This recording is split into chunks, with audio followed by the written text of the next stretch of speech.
In the depths of human history lies an enigma that has intrigued mystics, prophets, and seekers of truth: the sealed book. A text that, according to Scripture, holds the greatest mysteries of the universe, the secrets of the Spirit, and the hidden keys to our own transformation. It is not a tale of destruction, but a coded map to inner light, an invitation to decipher the hidden language of the apocalypse. This text, inspired by the teachings of Joseph Murphy, will guide you to a completely new understanding: that the apocalypse is not the end of the world, but the awakening of consciousness, the revelation of the divine power that has always been within you. Every symbol, every metaphor, every prophetic vision conceals a practical instruction for life: how to overcome adversity, how to awaken your creative power, and how to open the gates of your spiritual destiny. Prepare for a journey that transcends religion, history, and literal interpretation. You are about to enter the metaphysical mysteries of the apocalypse, a path where mind and spirit unite to break the seals that imprison your potential. The sealed book awaits, and its revelation may change everything. In the final pages of Revelation, there is mention of a book sealed with 7 seals, a mysterious text that no man could open, neither in heaven nor on earth, until one, described as worthy, breaks it open. For centuries, theologians, scholars, and mystics have sought this book as if it were a lost sacred object, a codex hidden among the ruins of the past, a celestial manuscript concealed beyond time. But that book is not external. That book is you. That book is your own deep consciousness, your sealed soul, your inner dimension where divine possibilities lie dormant, waiting to be awakened by the light of conscious feeling. You do not need to travel, study ancient languages, or find the key in esoteric texts. Everything you need is already within you. The book is here, and you are the only one authorized to open it. Each of the seals represents a layer of the mind conditioned by fear, habit, and spiritual ignorance. Breaking a seal is liberating a portion of your dormant power. Understanding its symbol is not an exercise in scholarship, but an act of awakening. This book in your hands is not a theological interpretation of Revelation. It is a manual for direct application. Each chapter you will read corresponds to a revealed symbol, an image of the soul that must be translated by feeling and transformed into active force. It is not enough to read the symbol. You must feel it. It is not enough to understand it. You must internalize it until it resonates as a living truth within you. I propose a simple yet powerful daily practice for tomorrow. Light a white candle, a symbol of mental purity, and silently read a brief passage from Revelation. Do not analyze it, feel it. Let the words speak to you beyond logic. Then write down what you felt: emotions, resistance, images, intuitions. This record will be your log of revelation. You will write what the inner book, through the external symbol, has begun to reveal to you. Because the sealed book is not a mystery of the end times, it is the mystery of yourself. And by opening it, you do not only discover who you are, you activate what you are destined to be. Now begins the act of opening, and you, reader, are the only one who can do it. The sealed book, mysteries of the Bible open to feeling, based on the teachings of Joseph Murphy. We have noticed that over 80% of those who visit our channel are not subscribed. You can support this project by pressing the subscribe button and liking the video. Thank you for inspiring us to continue creating more and better content for you. Are you ready to transform your life? Chapter 1. First Seal, the White Rider and the Creative Decision.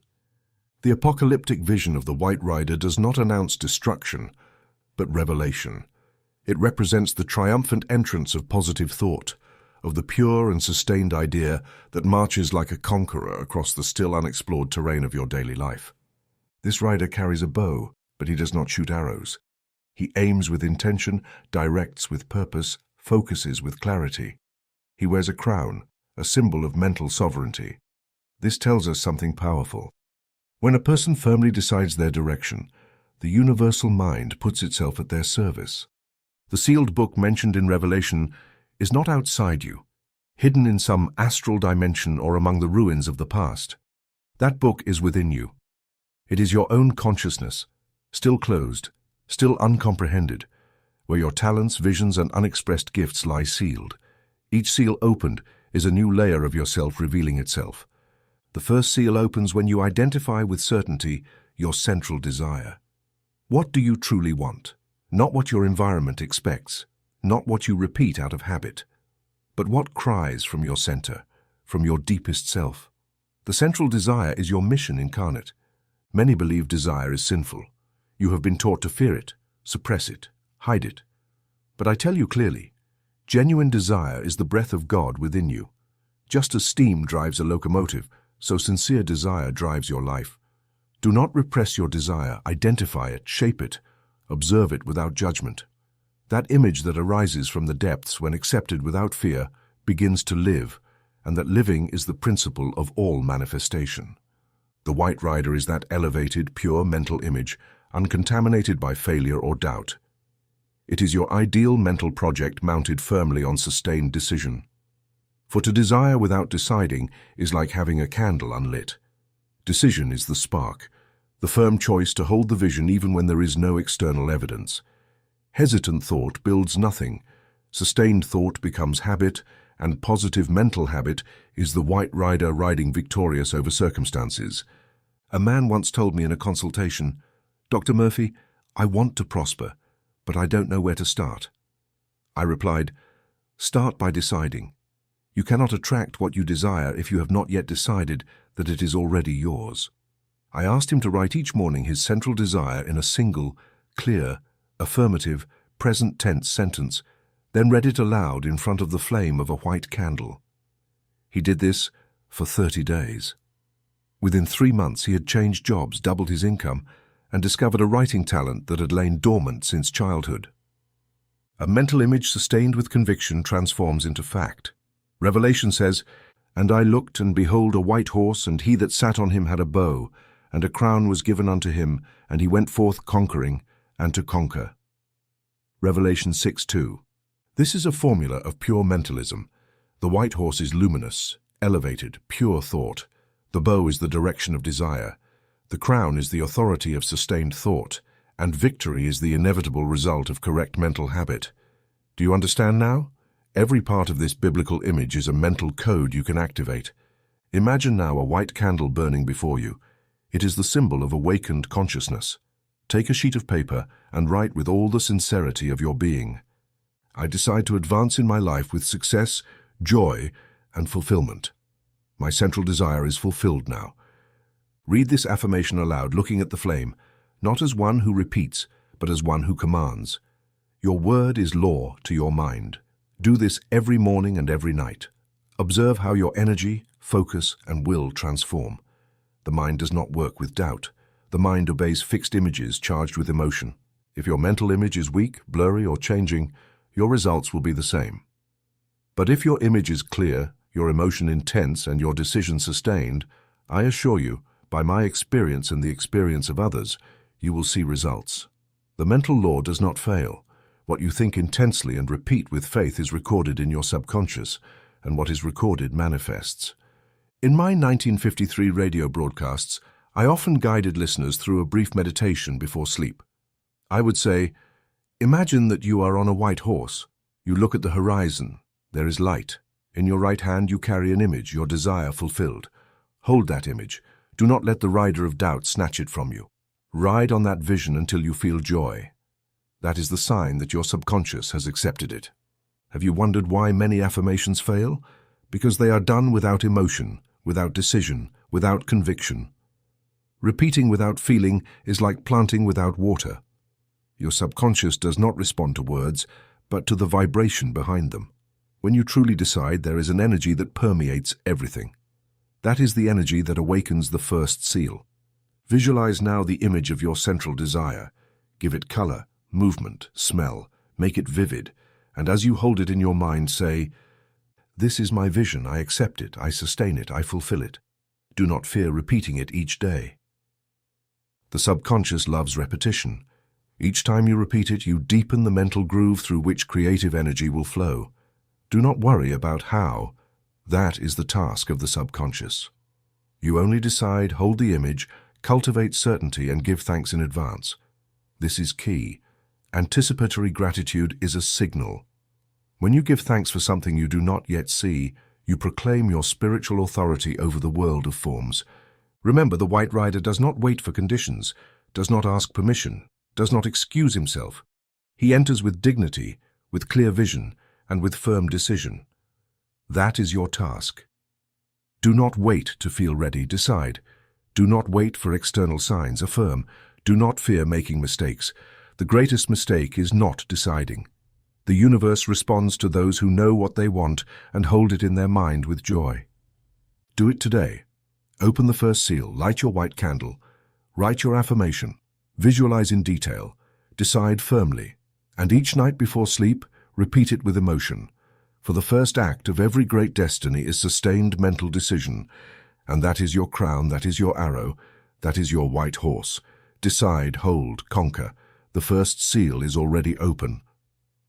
Chapter 2, Second Seal, the Red Rider and the Transmutation of Fear.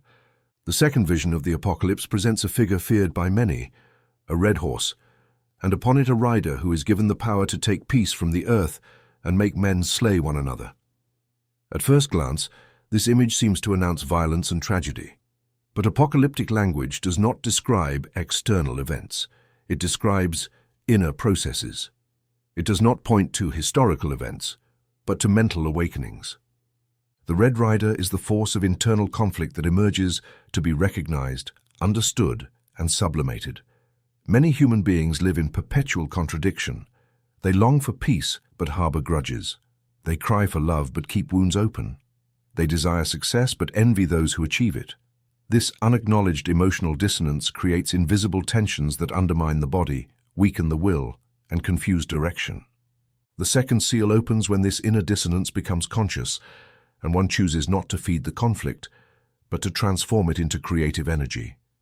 The color red represents vital energy. It is the color of blood, of passion, of impulse.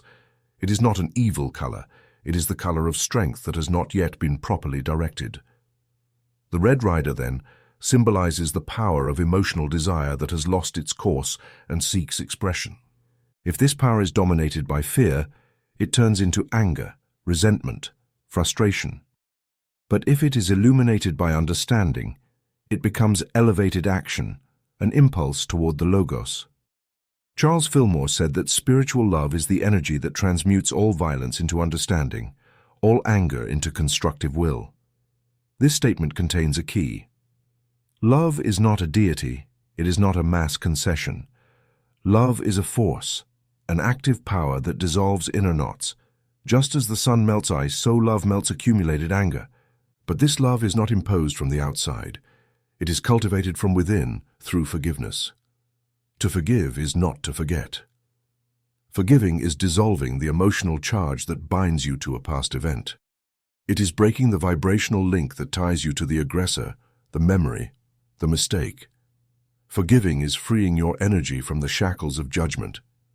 You do it not for the other, but for yourself. Because as long as you carry resentment inside, the past continues to steal your present.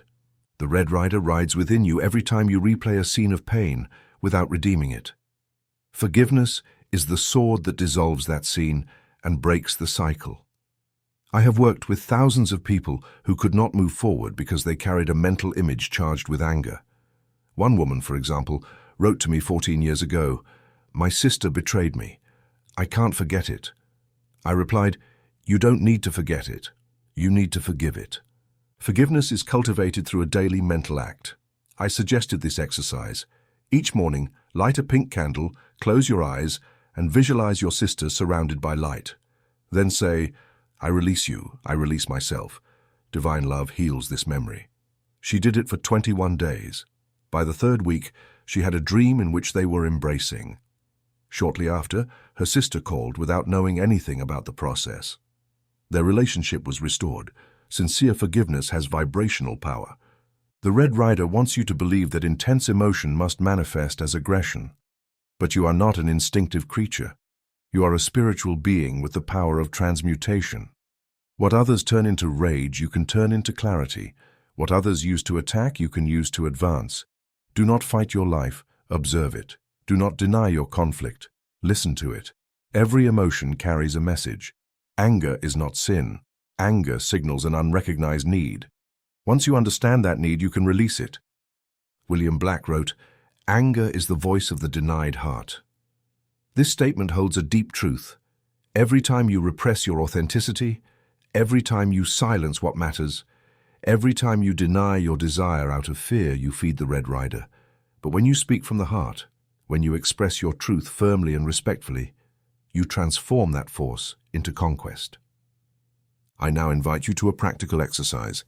Light a pink candle. Sit with your back straight. Breathe deeply. Visualize a red horse in front of you. Do not fear it. Observe it with respect. On it, visualize the rider. He is not an enemy, he is a messenger. Mentally tell him, I am ready to understand my anger. Show me what truth I have denied. Then remain silent. Do not expect words, expect understanding. An image, a memory, or an emotion may arise. Observe without judgment, then say, I transmute this energy into power. I direct this force for my good. Do this for 7 consecutive days. You will notice a new serenity arising. Some ask, how do I know if I have forgiven? The answer is simple. When you can think of that person or situation without your heartbeat changing, without agitation, without your mind wanting to relive the scene, when there is peace in memory, there is forgiveness. If it still hurts, inner work remains. But do not fear. Each day that you repeat the mental act of forgiving, you dissolve a fragment of the past. Remember, the second seal does not open with force, but with understanding. Do not fight the Red Rider. Imitate him in revealing his message. He does not wish to harm you. He wants to awaken you. He wants to show where you have placed your power outside yourself. Anger exists only when you believe someone else has power over your state. But when you reclaim your center, when you choose to respond from your inner truth, the Red Rider becomes an ally. Now, a powerful affirmation. Write it down and place it next to your pink candle. All emotion in me transforms into light. I direct my energy toward the Logos. Love guides my mind. Forgiveness clears my path. Repeat this affirmation upon waking and before sleeping. Do not do it out of duty, but out of choice, because each word spoken with intention reprograms your subconscious. The second seal has been opened. You no longer fear your emotional energy. You understand it. You transform it, direct it, and that is true peace. Not the absence of conflict, but the presence of inner direction. Where there was tension, now there is power. Where there was resentment, now there is understanding. Where there was struggle, now there is Logos. The Red Rider no longer carries a sword of war. He now wields the flame of understanding. Chapter 3. The Black Rider and the Economy of the Soul. When the third seal is broken, a rider appears mounted on a black horse. In his hand, he carries neither sword nor bow, but a balance. This image is one of the most misunderstood in the Apocalypse, because it is wrongly associated with judgment or punishment. But spiritual law is not judgment, it is measure, proportion, correspondence. The balance held by this rider does not condemn, it reveals. It points to the exact point of equilibrium between your thoughts and your reality, and reminds you with divine firmness that all perceived scarcity is the shadow of a misaligned mental idea. Black does not represent evil. It represents the unilluminated, the hidden, what is waiting to be understood. The Black Rider does not come to darken your life, but to show you the area that you have not yet illuminated with the consciousness of sufficiency. He comes to point out that everything you consider an external lack is in truth a reflection of internal imbalance. Where you believe money is missing, valuation is missing. Where you think opportunity is lacking, vision is lacking. Where you feel the world denies you, you have yet to affirm your true worth. A woman once came to see me with a bitter complaint. Nothing is enough for me. I work all day, and I'm always at the limit. I asked, do you bless every coin you receive? Do you give thanks when you pay your bills? Do you have any abundance ritual? She looked at me in surprise. It had never occurred to her that money is a vibrational reflection of our inner relationship with value. I then taught her a simple but powerful exercise. Every time she received or gave money, she should touch that coin or bill with gratitude and mentally say, this is divine energy in visible form. Flow with love. Return multiplied. I asked her to light a golden candle each day and declare aloud, I live in God's abundance. I lack nothing. All that is needed is given to me in perfect time and form. Within days, she began to experience what she called strange coincidences. Unexpected refunds, new clients, opportunities appearing without seeking them. But nothing was strange. She had simply begun to shift her internal balance. The law of mental equilibrium never fails. That which you recognize as valuable flows toward you. That which you despise or fear moves away. The balance does not judge. It only responds. Many people desire abundance while sowing thoughts of scarcity. They want more money, but complain about what they have. They long for prosperity, but curse prices. They seek employment, but condemn those who already have it. How can one expect harvests while sowing thorns? The mind is a fertile field. Every thought is a seed, and feeling is the water that makes it grow. If you nourish your ideas with fear or resentment, you will harvest anxiety. If you nourish them with gratitude, they will bloom into provision. I have said many times, money is not an end, it is a symbol. It represents energy in motion, and that energy is attracted to the magnetic center of your consciousness. Your subconscious mind is like an invisible account. It responds not to what you wish superficially, but to what you truly believe within. If inside you there is a sense of lack, life cannot deliver more. But if your soul affirms with absolute certainty that all good is already yours, the balance tips and provision begins to flow. The Black Rider comes to ask, what value do you give yourself? Do you see yourself as a child of infinity, heir to an abundant universe, or do you feel unworthy, a beggar waiting for leftovers from fate? The answer is not in your words. It is in your daily vibration. How do you react to a bill? How do you feel looking at your bank account? What emotion arises when you think of paying, receiving, giving? That emotion determines your internal measure. That is your balance. A young student wrote to me from Lima, I have been taught that money is dirty, that humility means having little, that luxury is vanity, but my heart longs for beauty, expansion, freedom. I replied, then your soul knows the truth even if your mind still repeats inherited errors. Erase the old programming. Begin today to bless everything you have, regardless of size. Declare each morning, I am a clear channel for divine provision. Today I receive all that I need and more. She changed her mindset, and within 6 months she earned a full scholarship abroad. She opened a small online store and began to joyfully experience what she had once feared to desire. The economy of the soul does not depend on banks or markets. It depends on the value you assign to yourself. If you feel valuable, the entire universe conspires to confirm it. If you see yourself as small, the world shrinks with you. This is not mysticism. It is the law of vibration. It is spiritual mathematics. The mental energy you emit is what you attract, and every measure you give returns to you multiplied. This is why Charles Fillmore taught that prosperity begins in the mind. When you affirm your sufficiency, the balance tips in your favor. Now do this exercise. Take any coin, it doesn't matter its value. Place it in your left palm. Look at it with respect. Say, this coin is a symbol of divine provision. I bless it. I multiply it in consciousness. Then place it on a table in front of a golden candle, while the flame burns. Write on a piece of paper. My source is infinite good. All I need flows to me with ease. Read this affirmation 3 times, then keep the coin as a talisman. Do not spend it. Carry it with you as a reminder that you already possess what you need. Each time you repeat this ritual, you are re-educating your subconscious, reprogramming your relationship with value, opening your mind to true abundance, which depends not on circumstances, but on your internal measure, and that measure is changed not by effort, but by conviction. Scripture says, a measure of wheat for a denarius and 3 measures of barley for a denarius, but do not harm the oil or the wine. Revelation 6:6. This is a hidden key. Wheat and barley represent physical goods that are measured and traded. But wine and oil, symbols of joy and spiritual anointing, must not be touched because they belong to the soul. The message is clear. Do not sacrifice your joy out of economic fear. Do not give up your peace for a handful of coins. True wealth is built when you maintain your inner integrity. That is why I tell you, do not fear the Black Rider. Do not avoid him. Do not repress him.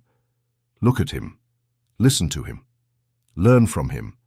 Where you see lack, he shows you measure. Where you see scarcity, he offers balance.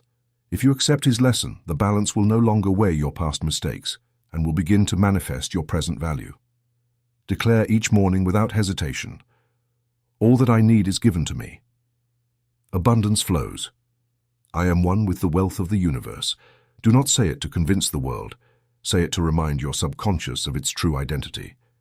Thus the third seal is opened. Where there was fear of poverty, consciousness of sufficiency arises. Where there was doubt, certainty is born. Where there was struggle, flow emerges. The Black Rider no longer weighs your lack. He now holds your inner wealth, and that economy, the economy of the soul, never fails. Chapter 4. The Pale Rider and the Death of Doubt. When the fourth seal is broken, the seer's vision is overwhelming. A pale horse appears, and the name of its rider is Death. This image, heavy with ancestral fear, has been interpreted for centuries as a symbol of the end, of loss, of extinction. But in truth, the message is not one of defeat, but of revelation. For what dies is not life itself, but illusion. What falls before the Pale Rider is not the self, but the shadow of fear.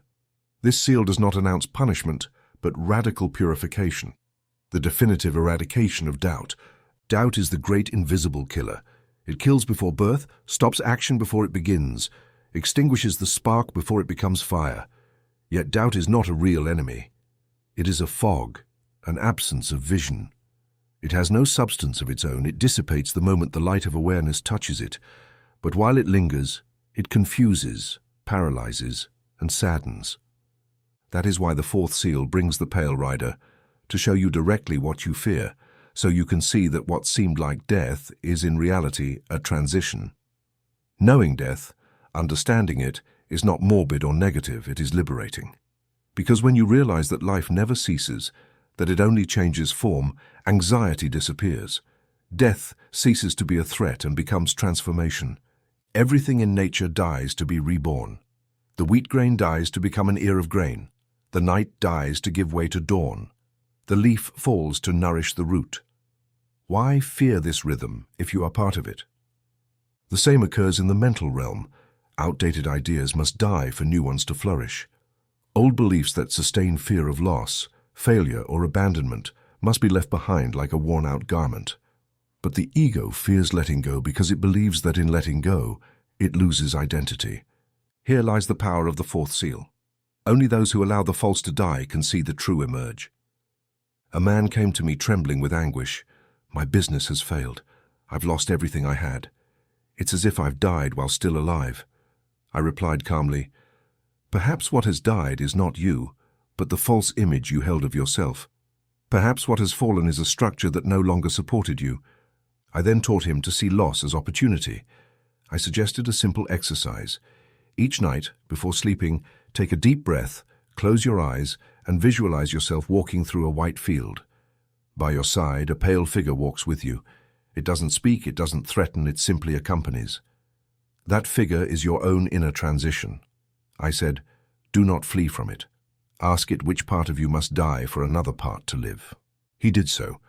Months later, he opened a new business with new partners in another city and wrote to me, thank you. I understood that what died was my attachment. What was born was my freedom. Do not fear death in any of its forms, physical, emotional, or mental. Each time a stage ends, something new is prepared. The mind, when trained in faith, ceases to fear change. And faith is not blind belief, it is deep understanding. It is knowing in the innermost self that good never ceases, that life is a continuous flow, that nothing real can be lost, and that all that is true remains. I remember my notes from the 1950s after meditating on human transition. I wrote, the soul knows no end. It changes bodies as an actor changes costumes.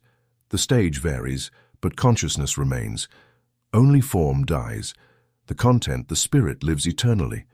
This understanding brings a peace that dissolves anxiety, because if life continues, all separation is only apparent. If essence is eternal, everything loved remains on another level. A woman asked me, how do I overcome the fear of losing what I love? I said, do not overcome it. Transform it. Replace fear with trust. Declare each day, what is mine by divine right can never be taken from me. And if something departs, it is because something higher is on its way.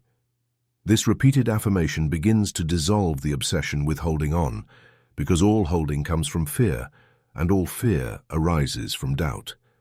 And what is doubt but the temporary denial of divine presence? You doubt when you forget that you are not alone. You doubt when you fail to see the purpose behind the process.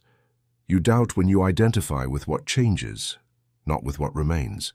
Faith is the supreme antidote, for it reconnects you with the eternal. It reminds you that you are supported, that you are guided, that you are on your path, even if you cannot see the whole map. Now do this silent exercise. Close your eyes, breathe deeply. Visualize a pale figure walking beside you. It is not a threat, it is a guide. It is the symbol of what ends. Ask it, which part of me needs to be released today?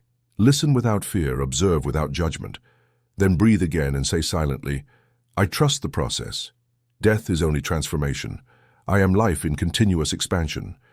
Repeating this exercise each night reprograms the subconscious to accept change without anxiety. Read now this affirmation silently, breathing deeply between each phrase. Nothing real can die. The true in me is eternal. All loss is apparent. Every transition is growth. Doubt no longer rules my mind. My faith is firm. My trust is complete. I am guided by inner light, and in that light nothing is lost, all is transformed. This affirmation is not an empty prayer.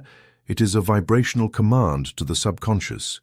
Repeated with feeling, it establishes a new response pattern to the unexpected. For the soul trained in faith does not collapse in uncertainty. It moves forward confidently, knowing that the pale rider does not come to destroy, but to liberate.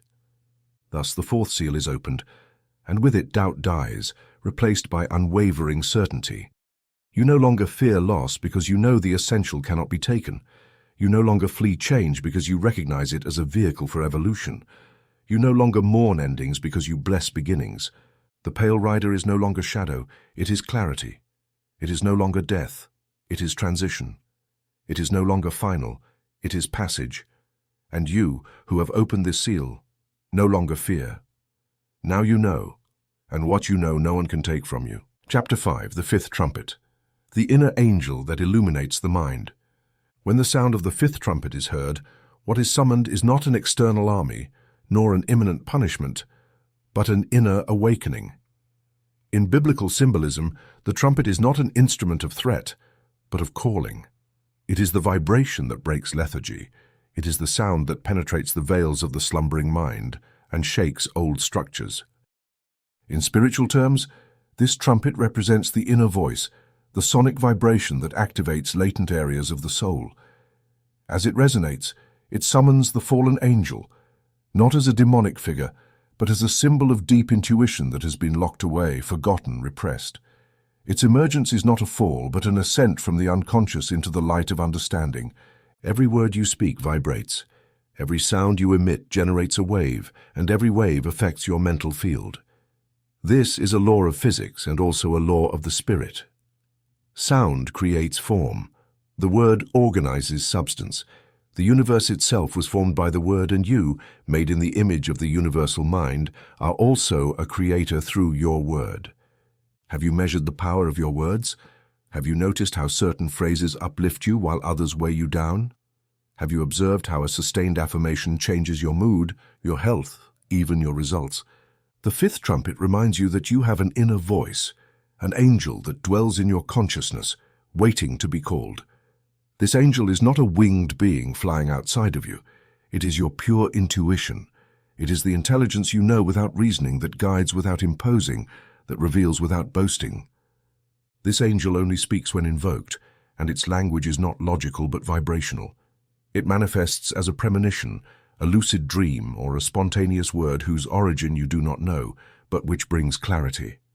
A woman wrote to me from Buenos Aires, "Dr. Murphy, I don't have higher education, but when I am silent and connect with my inner self, I receive answers that later come true." "Am I going crazy?" I asked in return. "Or are you awakening?" That voice you hear is not an illusion. It is the deep wisdom that resides in every human being. The fifth trumpet has sounded in you. You are listening to your angel. I suggested a nightly exercise. Before sleep, light a blue candle, place a notebook by the bed and say quietly, "Divine intuition, show me what I need to know." Then sleep calmly, without forcing anything. Upon waking, write down the first thing remembered without judgment. She did this for 40 days. During that time, she received a business idea, met the right person, and reorganized her life with serenity. For the angel always guides if you listen. Spoken words, when uttered consciously, are a tool of creation. Every time you affirm with intention, you shape your world. But repeating empty phrases is not enough. Words only have power when they resonate with truth. You must feel what you say. You must charge your voice with certainty. It is not about convincing the universe, but persuading your subconscious. The subconscious does not respond to logic, but to emotional intensity. I have taught for years that affirmations are mental formulas that re-educate your vibration, but they must be spoken as one lights a torch, not as one recites out of duty. Therefore, before affirming, you must calm your mind, enter silence, breathe deeply, and light a flame. I recommend a blue candle, symbol of inspiration. Then, in that receptive state, you can say, "My inner angel guides me. I know what to do. I hear the truth that dwells within me. My words are creative. What I affirm in faith comes to pass." This ritual, performed nightly, is not superstition. It is spiritual psychology, mental training. You are teaching your mind to respond from inspiration, not reaction. You are tuning into a higher frequency. And when that happens, everything changes because your intuition begins to guide you in both the small and the great. You begin to say the right thing, go to the right place, make correct decisions without knowing why. That is the guidance of the angel. It does not reason, it reveals. William Black wrote in Sons of Experience, The Voice of the Devil, "The Bible sacrifices code in the causes of the following areas that man as to real existing principles in of a single creative energy." Though he calls it the voice of the devil, he reveals that rigid mental structures divide what is, in reality, one. The only creative energy he speaks of is the same intuition that arises when the mind is freed from dogma, doubt, and fear. That energy is the trumpet sounding within you when you are ready to see without borrowed lenses, hear without interference, and speak with clarity. I now propose a practical exercise. Find a quiet place, light a blue candle, breathe deeply 3 times, then softly say, "I open myself to inspiration. My mind is clear, my inner voice guides me. I trust the angel dwelling within me." Then remain silent for 5 minutes. Do not expect visions or miraculous words. Just listen, observe, feel. At the end, write 1 line in your notebook about what you felt or understood. Do this daily for a week. You will notice increased clarity. Your decisions will be more accurate. Your anxiety will decrease because intuition, when honored, responds. Some ask, "How do I know I'm not inventing what I hear?" I answer, by the fruits. True intuition does not create confusion, does not awaken fear, does not demand sacrifice. It gives peace, guides serenely, empowers without arrogance. If you feel clarity, it is guidance. If you feel anxiety, it is interference. This distinction is key to refining your inner ear. The 5th trumpet is also a warning.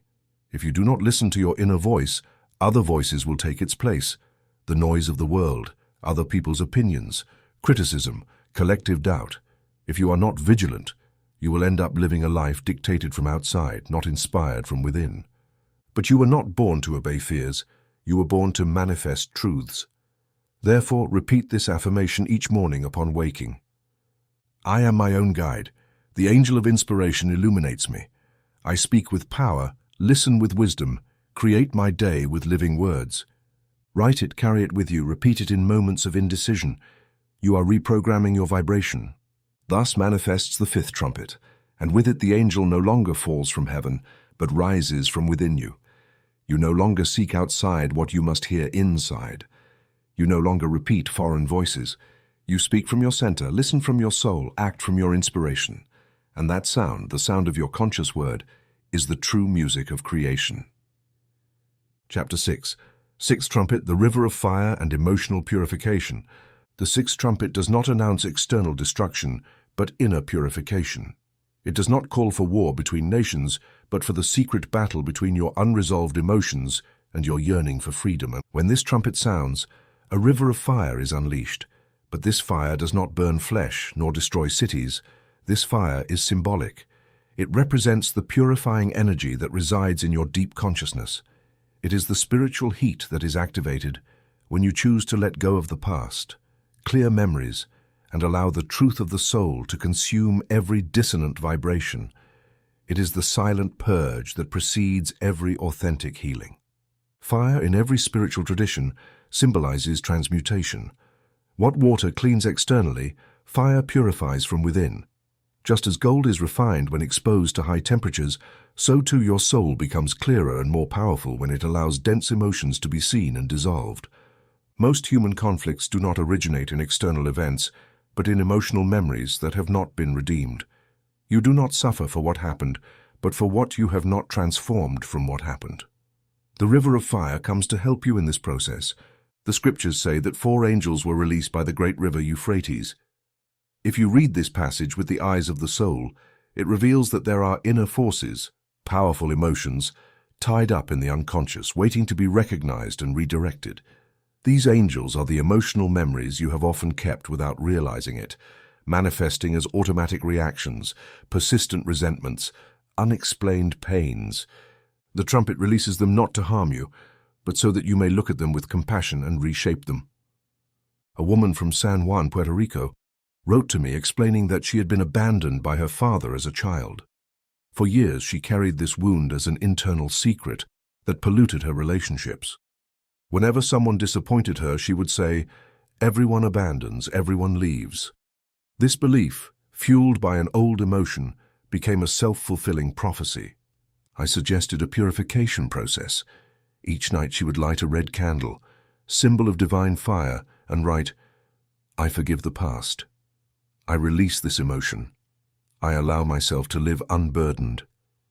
Then she would breathe in a circular, unbroken rhythm smoothly for 10 minutes, imagining that she exhaled golden fire that cleansed her chest. She practiced this for 21 days. On the 22nd day, she dreamed of her father and embraced him. He told her, "I never stopped loving you." She woke up crying, but with a light heart. She wrote to me, "I feel something deep has been released. Now I can trust." This is the power of conscious fire. It does not destroy. It heals. It does not punish. It reveals. It does not enslave. It liberates. But for it to act, you must allow it. You must stop fearing your intense emotions. You must be willing to look at what you have avoided. The river of fire does not flow in the external world. It flows within you. The more you deny it, the more stagnant your energy becomes. But when you accept it as an ally, it purifies you completely. Charles Fillmore wrote, "The cleansing of the mind is the prerequisite for all spiritual power. A temple cannot be built where there are residues of hatred, resentment, or guilt. The soul must be washed from within before manifesting good. This cleansing is not a mystical act, but a conscious practice. Every time you release an emotion you no longer need, you make space for a new reality. Every time you stop feeding a complaint, you make room for a blessing. Every time you let go of judgment, you allow love to flow." Here comes an indispensable key: sustained gratitude. Not fake gratitude, nor obligatory, nor decorative, but gratitude that springs from deep acknowledgement. When you give thanks, even before seeing the change, you are activating a higher vibratory frequency that neutralizes any negative residue. Gratitude is the natural antidote to resentment. They cannot coexist. If one grows, the other disappears. Therefore, I tell you, be grateful for everything you have experienced, even the painful, because every experience has prepared you, taught you, brought you here. It was not punishment. It was training. Now do this exercise. Find a space where you can be alone. Light a red or golden candle. Place a blank sheet of paper in front of you. Write at the top, "I purify my memory." Then allow names, situations, or phrases that still hurt to surface. Do not analyze, just write. At the end, repeat quietly, "I forgive. I forgive myself. I release this burden." Then carefully burn the paper and watch as the fire transforms what was written into smoke. Breathe deeply. If done sincerely, you will feel immediate relief. Repeat as many times as necessary. Remember this affirmation and say it every morning. "Divine fire cleanses me. My soul is at peace. I am grateful for every step. I am free from the past." Write it down. Keep it in your pocket.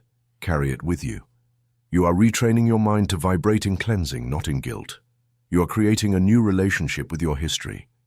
You are no longer a victim of what you felt. You are the alchemist of what you choose to feel now. And if sorrow ever returns, do not resist. Feel it, embrace it, ask what message it brings. Breathe anew, exhale, and repeat. Thank you. You may go. This is emotional purification. It does not mean eliminating the human. It means elevating it, transmuting it. Thus the sixth trumpet sounds and the river of fire flows through your being, not to destroy, but to cleanse, not to punish, but to reveal, not to judge, but to liberate. And you, having allowed this closed fire to pass through you, no longer carry burdens. You no longer repeat wounds. You no longer fear the past.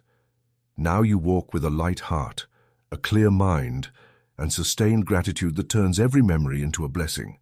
Chapter 7. Cup of Gold, pouring joy into matter. The cup of gold is neither a mythological object nor a celestial relic. It is the perfect symbol of the receptive soul, of a heart that has learned to hold the energy of good, not as an expectation, but as a present experience. This cup is not filled through external effort, or merits accumulated by sacrifice or suffering, but with anticipated joy, with happiness cultivated in secrecy. The cup of gold represents the mental state of one who has already accepted their fullness before seeing it manifested. It does not overflow from anxiety, but from certainty. The law of emotional saturation is simple, yet it demands discipline. What you feel as true manifests. Intellectual knowledge alone is not enough. You must experience it emotionally. Emotion is the invisible mold that shapes substance. If your habitual emotions are tinted with doubt, fear, or scarcity, your cup remains empty. But if you deliberately cultivate emotions of gratitude, accomplishment, and pre-celebration, that cup fills, and when it overflows, the intangible becomes visible. I have taught this truth for decades. Feeling is the secret, not what you desire, but what you already feel as real. Many ask for health but continue to feel sick. They ask for prosperity but vibrate in lack. They ask for love but remain wounded. How can the new pour into a cup that still contains residues of the past? The first step to activating this law is to empty your cup of old emotions. You cannot receive joy if you are full of resentment. You cannot express success if failure still hurts. That is why before filling you must purify. A young woman from Medellin wrote to me, "I've done affirmations, I've read your books, but I still feel that nothing changes." I asked her, "Have you already felt the joy of having what you ask for? Have you smiled as if it were already real?" She replied, "No, I just hope it happens." I suggested an exercise. Each morning upon waking, stand in front of a mirror, light a yellow candle, the color of mental joy, and smile, even if forced at first. Then say, "Thank you, Father, because it is already mine." A few days later, she wrote again, "I don't know how to explain it, but my mood has changed. I feel different, and now things are starting to move." What changed was not her world, it was her inner cup. The cup fills from within before spilling outward. This principle is unalterable. What you see manifested in the world is not the cause, it is the consequence. Your sustained emotion is the true creator, and the wonderful thing is that you can choose your emotion just as you choose a garment.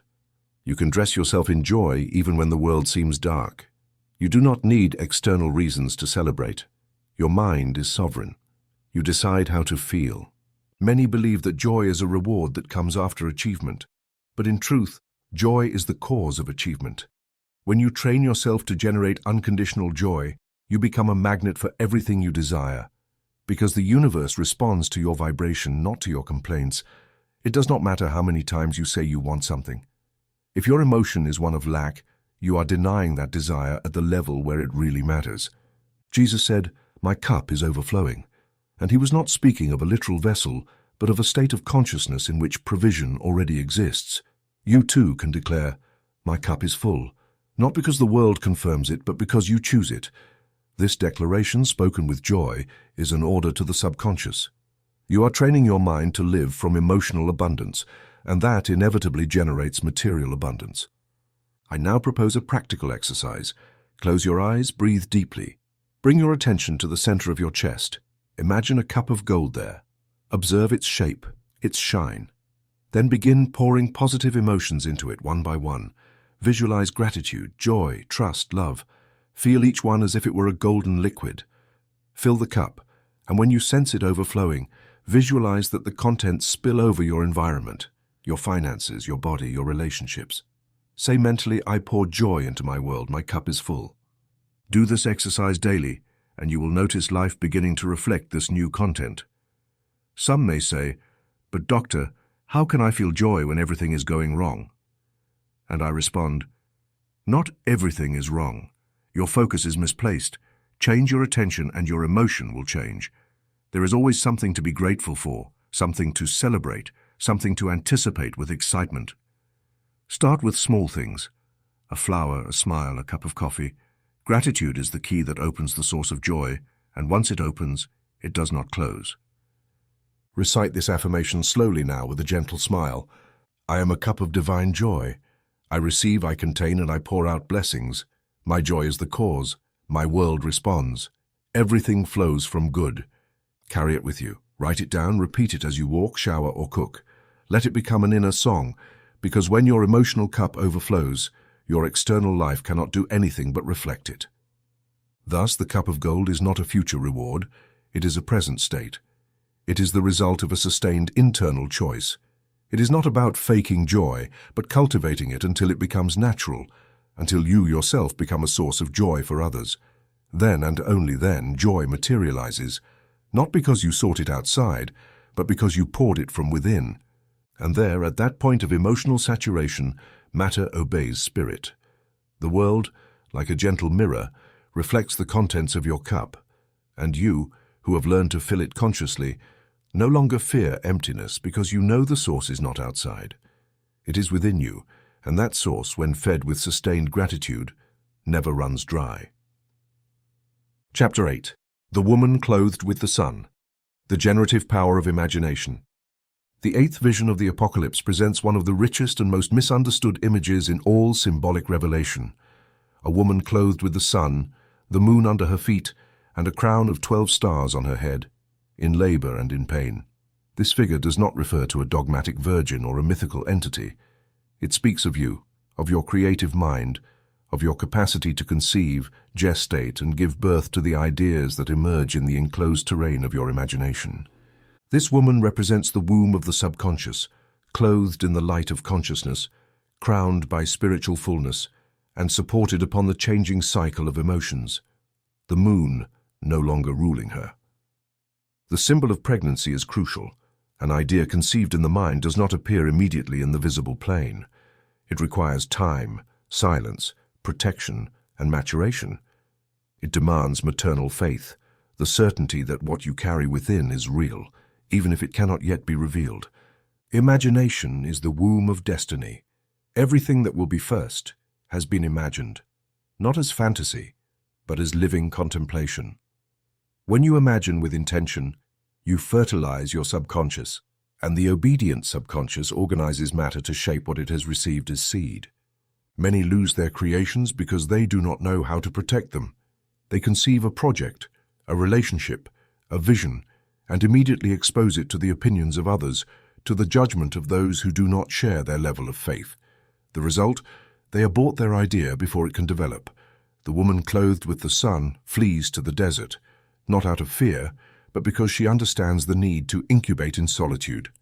Every new idea requires an inner silence, where no doubt or external interference can disturb its formation. I have counseled hundreds of people who ask me why their plans dissolve, even when they start them with enthusiasm. I always reply with a question: where and with whom do you share your ideas before they mature? If you expose them prematurely, you weaken them. Every word of skepticism you hear acts like a poison absorbed by your subconscious. Just as a pregnant woman avoids harmful substances, you must avoid every conversation, image, or thought that contradicts your nascent vision. William Blake said that innocence must be reborn for the world to be redeemed. This phrase, in its poetic context, reveals a metaphysical key. Only from a state of mental purity, without cynicism, without repeating past failures, without contamination from external paradigms, can you give birth to a new reality. Imagination does not work well in minds saturated with arguments. It requires freshness, openness, reverence. That is why it is vital to cultivate daily a closed space for your creative gestation. I recommend a simple but powerful ritual. Each night before sleep, sit in silence, light a golden candle, a symbol of creative light, and visualize your project, your desire, your idea, not as a distant wish, but as something already present and in process. Surround it with light. Feel it grow. Then softly sing to it as a mother sings to her unborn child. Use simple, sweet, affirmative words. You are safe. I await you with love. You are already real. This song is not literal, it is vibrational. It is an instruction to the subconscious to protect the formed thought. Maternal faith does not argue with evidence, does not grow impatient, does not surrender. It knows that what has been conceived will arrive in its time. This faith needs no explanations. It feeds on inner vision. It is the certainty of one who has seen before touching, of one who has felt before having. And you must cultivate it if you want your creation to come to fruition. For the rational mind, represented in the apocalypse by the dragon, will always try to devour what it does not understand. The dragon is not external. It is your logical side demanding immediate proof. But you are not creating from logic. You are creating from vision. I recall the case of an engineer in Los Angeles who wished to change professions. His soul called him to art, but his surroundings mocked him. You can't make a living from that, they said. He came to me confused, almost resigned. I told him, stop consulting the world for answers that only your soul can give. Protect your desire as the woman protects her unborn child. I asked him to imagine each night his gallery filled, his paintings valued, his life at peace without telling anyone, feeding only the vision with gratitude. 6 months later, he quit his job. Today, he lives from his art, his cup filled because his mental womb was respected. I now invite you to a practice of immersive visualization. Close your eyes. Visualize a golden sphere completely surrounding you. Inside this sphere, imagine your idea, clear, alive, luminous. Watch it grow. Repeat mentally, my creation is safe. My mind nurtures it, my faith sustains it. Do this every day upon waking and before sleep. You are generating a field of mental protection. You are signaling to your subconscious that this idea is sacred. Repeat this affirmation consistently. My imagination is the womb of good. I conceive only the true. I gestate only the noble. Nothing external can hinder my creation. The sun clothes me. The moon sustains me. The stars crown me. There are no limits for a mind that conceives from love. Nothing is impossible for one who protects their vision with constancy and silence. The entire universe cooperates with one who maintains maternal faith. For an idea nourished with joy, defended with firmness, and released with love cannot fail. It carries the blessing of the inevitable. This is how the woman clothed with the sun manifests, not as a mystical figure, but as an inner state. She dwells in you whenever you choose to imagine with reverence, protect with wisdom, and wait with joy. And you who have activated that power are already the bearer of a new reality. Do not be distracted. Do not expose your creation prematurely. Do not explain what is still forming.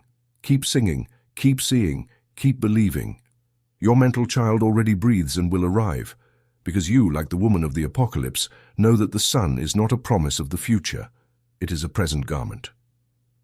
Chapter 9, The Dragon and the Beast, Integrating Shadows to Liberate Light. The ninth mystery revealed in the sacred text does not present a scene of immediate peace or glory. It does not show a garden or a victory already achieved. Rather, it presents a struggle. The confrontation between the woman clothed with the sun, the creative imagination, and a great red dragon, which drags along a third of the stars of the sky and intends to devour the child before he is born. This scene is not a story about monsters. It is an exact metaphor for what occurs in the mind of the individual whenever a new awareness of light threatens to displace the old mental pattern dominated by fear, automatic reaction, and unredeemed instinct. The dragon, therefore, is not an external entity. It is your shadow. It is misdirected energy. It is a force that can either devour or elevate, depending on how it is recognized and transformed. There is no possibility of true enlightenment without integrating the shadow. Every human being carries unresolved aspects, repressed memories, and unchanneled impulses seeking expression. They are not evil in themselves. They are blind potential that, if left unconscious, acts as an inner saboteur. The beast emerging from the sea with 7 heads and 10 horns represents the undisciplined, reactive, fragmented personality. In biblical symbolism, the sea refers to the collective subconscious. From it emerge thought forms that dominate a person when they have forgotten their spiritual center. That is why the Apocalypse shows the dragon empowering the beast. Uncontrolled energy feeds the personality that opposes the spirit. Do not let this confuse you. The dragon is not your enemy. It is your primary energy waiting to be elevated. You must not destroy it, but redeem it. Mentally, this means recognizing your negative projections, the images you see outside but which originate within you. If you condemn the world without looking in your own mirror, you perpetuate the conflict. If you blame others for what you have not resolved within yourself, you strengthen the beast. But if you dare to observe your reactions, fears, jealousy, and anger without judgment, not to justify yourself but to understand yourself, you begin to release light. For when the shadow is seen with compassion, it dissolves, and the energy you previously used to fight transforms into creativity. Charles Fillmore taught that the personality must be governed by the inner Christ, or it will become a destructive force. This governance is not repression, it is channeling. When you say, "My emotions obey me, my impulses are guided by wisdom. I am master of my energy," you are instructing your subconscious to reorganize its forces. You are not denying the dragon's strength. You are elevating it to serve a higher purpose. I have known men who, dominated by anger, destroyed every relationship they touched. When I taught them to see their rage as unchanneled action energy and redirect it toward constructive goals, they began to transform. One, a mechanic in Texas, told me, "I used to pound the table. Now I build with these same hands." What changed was not their strength, but its direction. That is the secret. Every shadow contains a dormant virtue. Fear is misdirected faith. Envy is repressed desire. Guilt is unexpressed love. The dragon is not your condemnation. It is your misunderstood reservoir of power. I now propose a conscious transmutation exercise. Obtain a purple candle, the color of spiritual transformation. Light it in a quiet place. Close your eyes.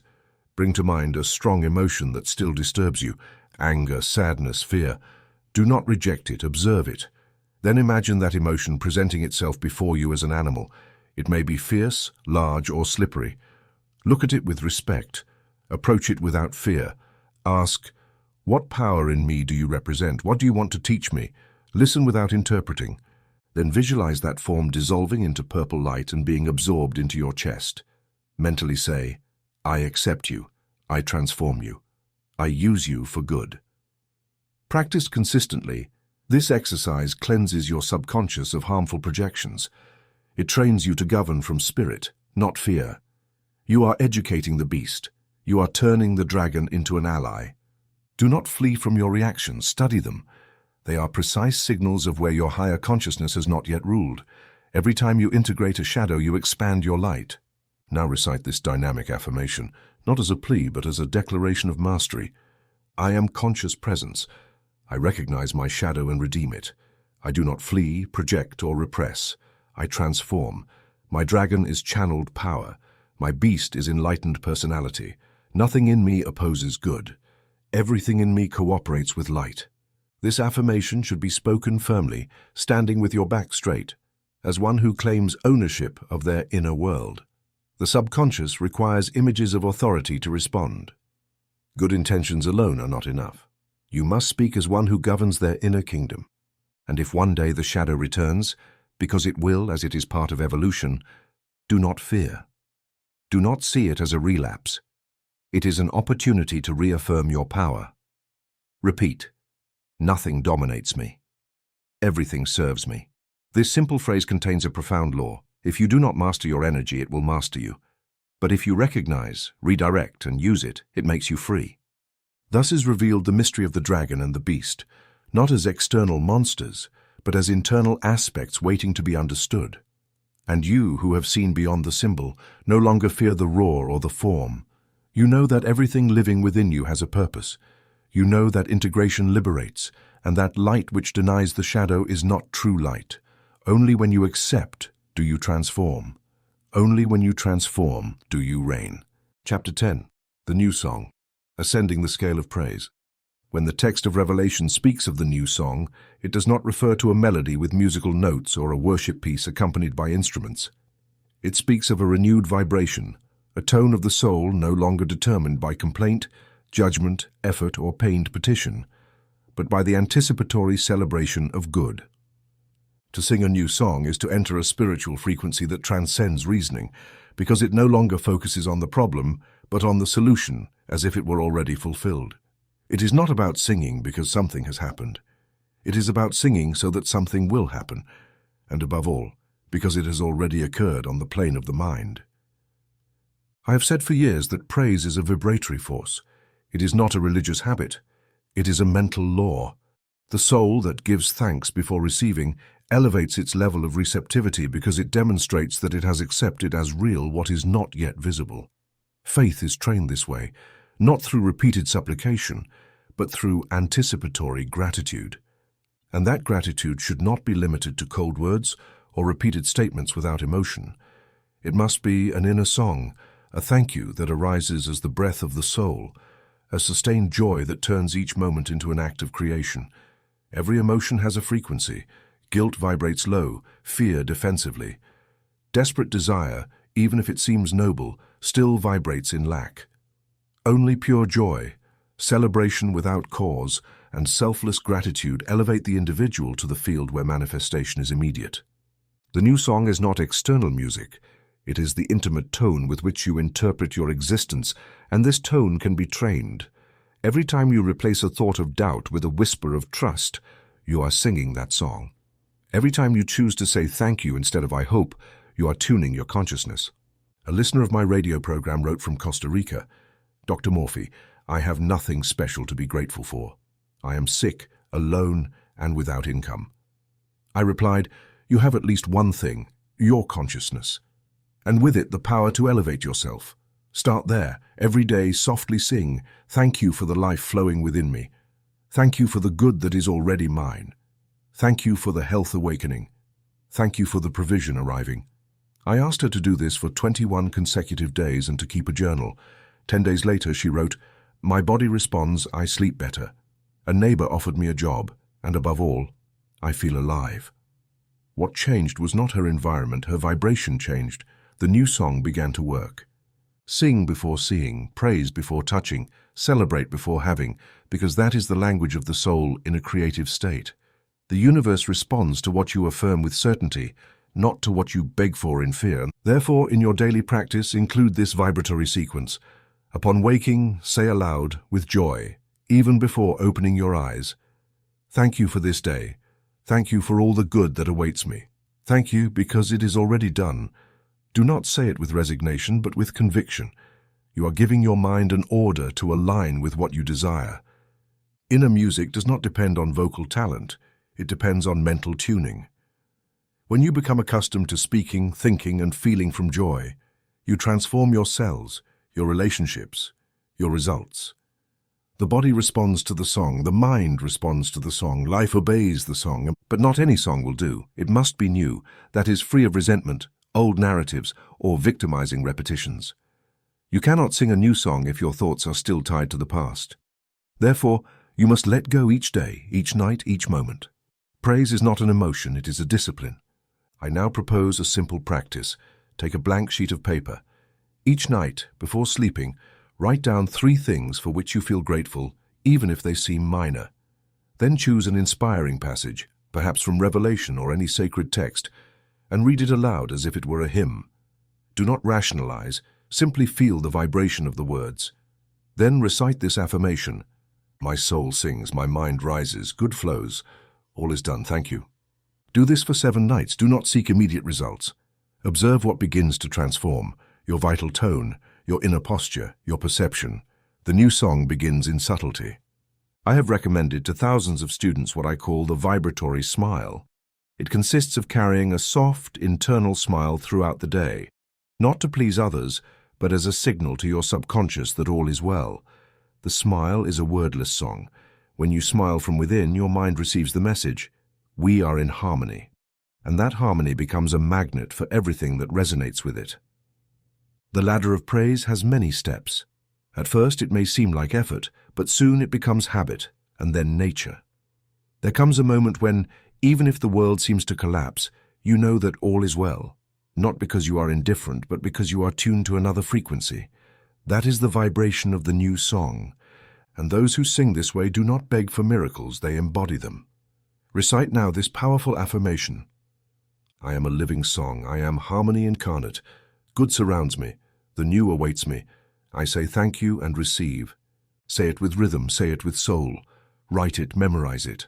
Let it flow through you. And if you ever forget your song, because the mind can fall into routine, return to the essential. Close your eyes, breathe and say thank you, thank you, thank you. This triple heartbeat is enough to reopen the doors. Thus the mystery of the new song is revealed. It is not a religious hymn, nor a form of traditional worship. It is the language of the liberated soul. It is the melody sung by those who no longer fear, doubt, or wait passively. They sing because they already know. They sing because they already are. And you, who have learned this invisible scale, no longer need conditions to rise. You rise because you have chosen to resonate with good, because you have made joy your dwelling and gratitude your breath. And the universe, hearing your song, sets itself in motion, for all creation begins with a vibration, and yours now sings. Chapter 11, New Jerusalem, Mental Architecture of the Perfect Vision. The apocalypse does not culminate in judgment or a final catastrophe, as is mistakenly taught by those who interpret it through fear. True revelation ends with a vision of absolute splendor, the appearance of the New Jerusalem, a city descending from heaven adorned like a bride prepared for her husband. This image, far from representing a geographic location or a distant promise, precisely describes the inner structure of an enlightened mind. The New Jerusalem is the mental architecture of one who has overcome all doubt, dissolved all shadow, and built within themselves a clear, complete, and beautiful model of perfect life.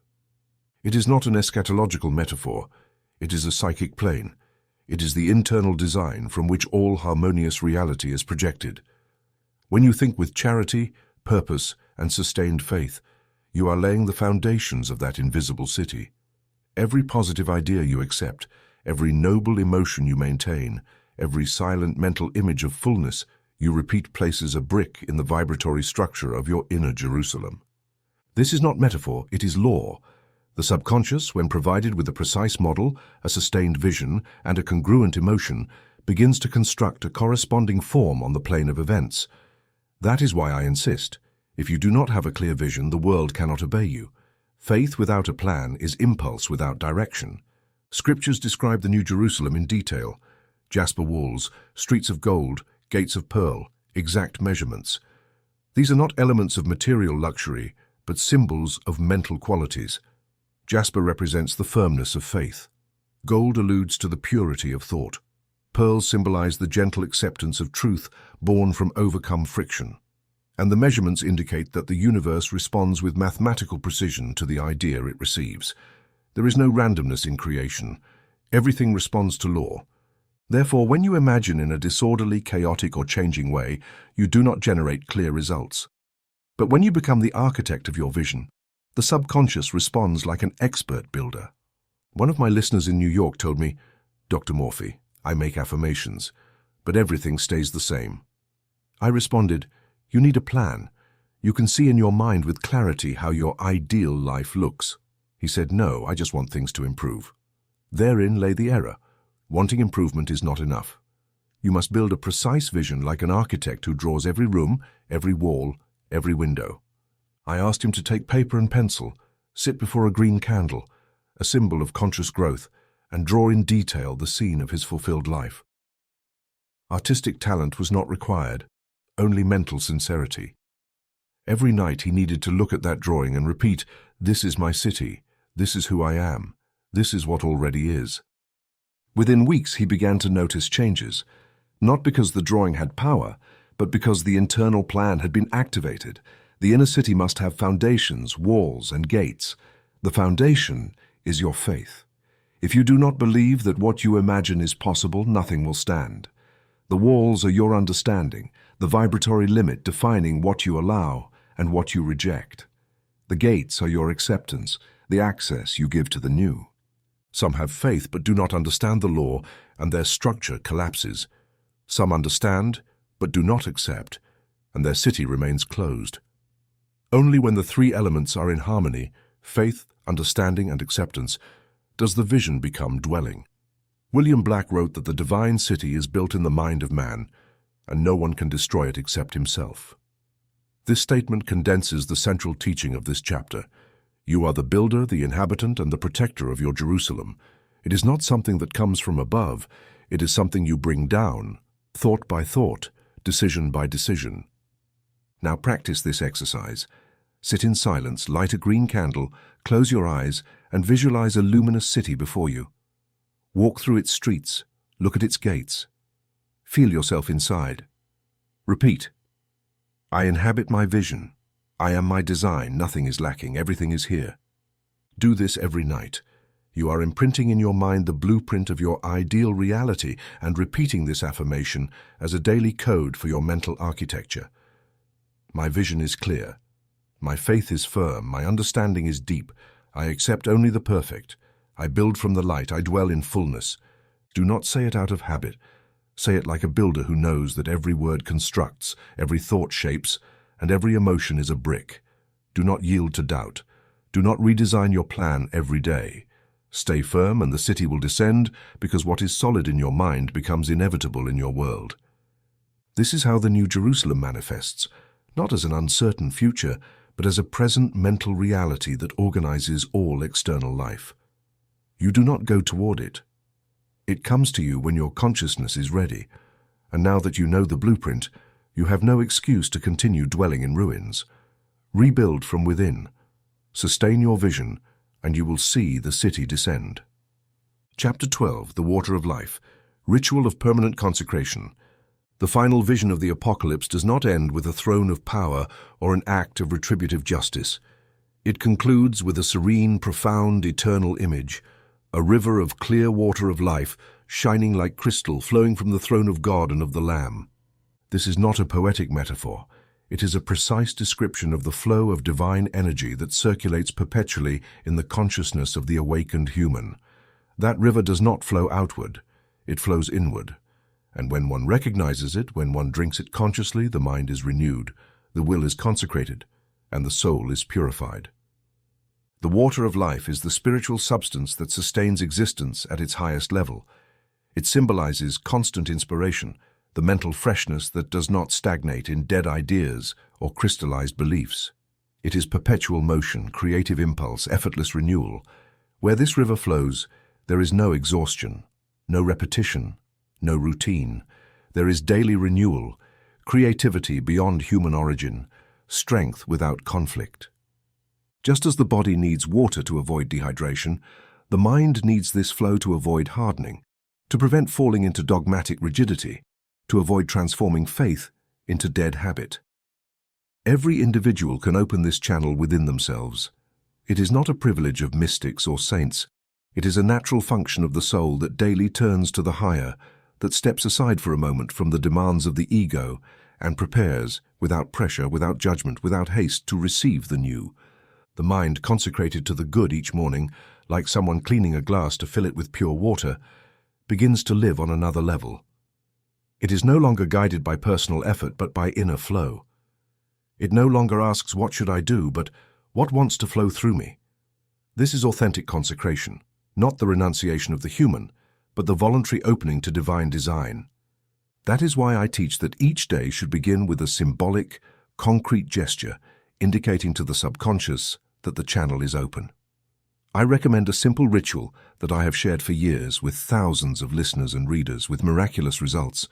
Upon waking, fill a glass with water, not just any glass, but one reserved only for this act. Fill it calmly. Look at it. Say softly, "Flow, God, through me. This day is filled with light. I am a channel of good." Drink slowly without distraction. Imagine that this liquid not only hydrates your body, but purifies your thoughts, clears your emotions, and consecrates your decisions. There is no magic in the water. The power is in the symbol. The subconscious responds more to gestures than to words. When you repeat this act each morning, you are creating a vibratory matrix of renewal. You are telling your mind, today I will not act from my limited ego. Today I will be a channel. Today the best will flow through me. And that flow begins to organize your day. You receive ideas you had not thought of, solutions you had not seen, encounters you had not planned. This is how the water of life works, not by accumulation but by availability. Many wonder why their lives stagnate even when they have spiritual knowledge. And I answer, because they do not flow. Because they repeat what they have learned as formulas without presence. Because they drink from old sources. Because they do not renew themselves each day. Knowledge alone is not enough. Consciousness must remain fresh. Faith must be a river, not a pond. Wisdom must be inspiration, not repetition. An artist from Buenos Aires wrote to me, "I have lost my inspiration. Everything seems repetitive." I asked him, "Do you consecrate yourself to good each morning?" He replied, "No, I start with urgencies." I proposed a change. Dedicate the first 5 minutes of each day to drinking the water of life, not to think, not to plan, but simply to receive a glass of water, an affirmation, a moment of silence, a surrender. 2 weeks later, he wrote to me with enthusiasm. The music has returned, the joy has returned. Nothing external had changed, only the channel had opened, and that channel can open in you. It requires no effort, only willingness. The reading of the final passage of the Apocalypse, and the Spirit and the bride say, "Come," and let the one who hears say, "Come." This is not a mystical call, it is an invitation to open to the flow. The Spirit is the current, the bride is your receptive soul. When you say "come," you are not calling something distant. You are activating your availability. You are saying, "I am ready to flow. I do not resist. I do not direct. I do not demand, I surrender." Do this in the morning. Do it also at night before sleeping. If possible, leave a glass of water by your bedside. Before lying down, say, "As I sleep, flow God through me." Upon waking, drink it. Repeat, "Today I flow, today I live, today I am a channel." These words, when spoken consciously, restructure the mind. Recite this affirmation as the seal of your day. I am a clean vessel. I receive the water of life. Everything in me is renewed. Nothing stagnates. Flow God through me, by me, as me. Do not underestimate the power of this ritual. It is the difference between acting from effort or from inspiration, from control or from surrender, from repetition or from creation. Thus concludes the revelation, not with fear, not with punishment, not with struggle, but with water, with life, with flow, with peace. For the goal of every spiritual process is this: to learn to flow, to receive without clinging, to create without demand, to live without resistance. And you, who have followed the seals, the trumpets, the visions, and the cities, need no other map. The river is within you, the glass is within you, the throne is within you. Drink and live. Amen.